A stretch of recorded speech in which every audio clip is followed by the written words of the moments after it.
is such a huge question. I mean, a human being is such a complex equation, full of all different types of modalities and concepts. And I mean, my philosophy, if I think about my philosophy, there's so many different facets to it, some of which I haven't even quantified. I don't think I can really sit here and describe, like, who am I? Well, who am I is, it's a manifestation, constant manifestation. That's what I have trouble with, actually, at this point in my life, is trying to completely quantify myself. It's like, well, who are you? A lot of times when you ask that question, people respond with, oh, well, I am the things that they are. I am a mother, and I'm an accountant, and I teach a yoga class. But it's not all just about what you do. It's about what drives those actions and what traits you have.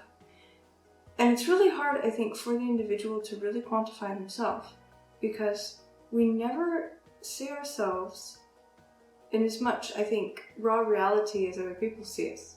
We might think, oh, I'm very articulate, but then, someone else might listen to you and go, well, you have about average vocabulary, average articulation. So the ego image that we have of ourselves, I find, is not the most reliable indicator of who we actually are. Now, if you ask who I think I am, I can say a lot of things, but I mean, even that, it's like, I don't want to sit here and talk about, oh yeah, I'm this and that. It seems so egotistical.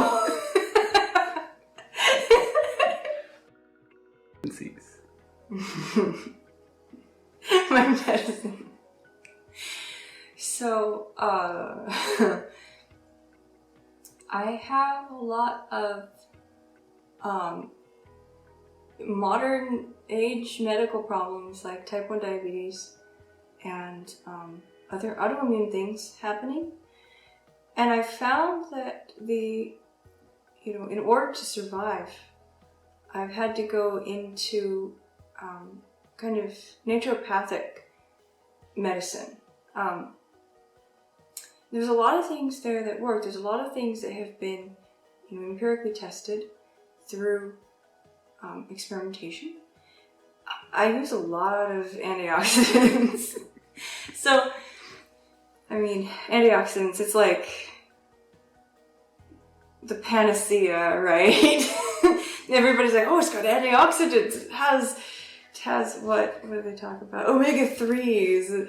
And if you take it, you'll get better. It's like, no, it's not that simple. It's not that straightforward. And not all antioxidants are created equal. There's something called carnosine, which is very fascinating to me. It's one that I've discovered fairly recently, and it prevents something called glycation. So glycation is where the sugar in your blood sticks to the proteins in your cells, especially the red blood cells.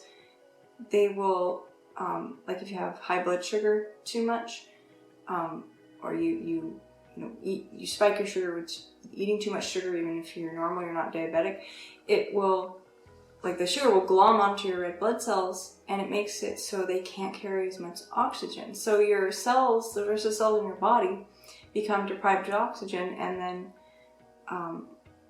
that causes damage and neuropathy and premature aging, things like that. So what carnosine does is prevents that glycation from happening in the first place, so none of the damage occurs. You don't get what are called AGEs, which are advanced glycation end products. It's the glycation plus a lot of toxins that occur in your body. I think you make me out to be more of a cat lady than I actually am. I have one rather mangy cat, but I think that doesn't really make me a cat lady. I like cats, but I could live without them too. I mean, they're a little bit of a chore to take care of. I like soulful environments, though.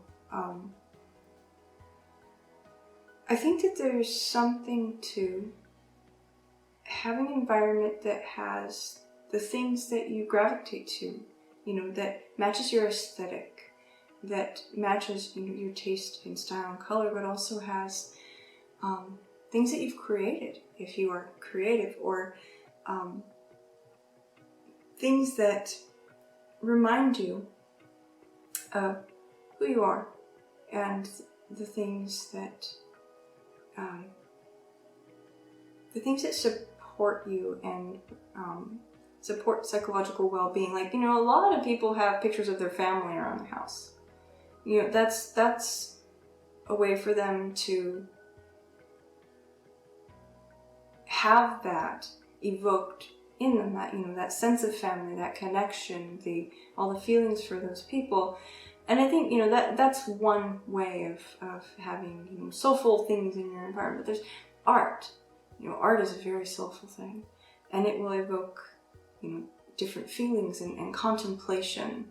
I think it's important to have things around you that do that evoke introspection and contemplation and just overall internal life and well-being. So, Grandma's cottage, if you want to call it that, a lot of times will have some very soulful elements in it.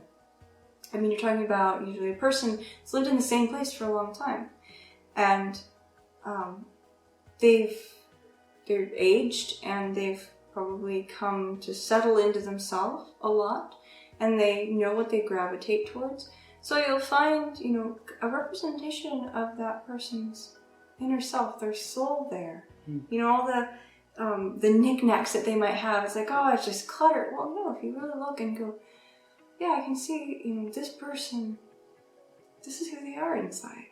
You know, I think there's nothing more fascinating than the truth of a human being.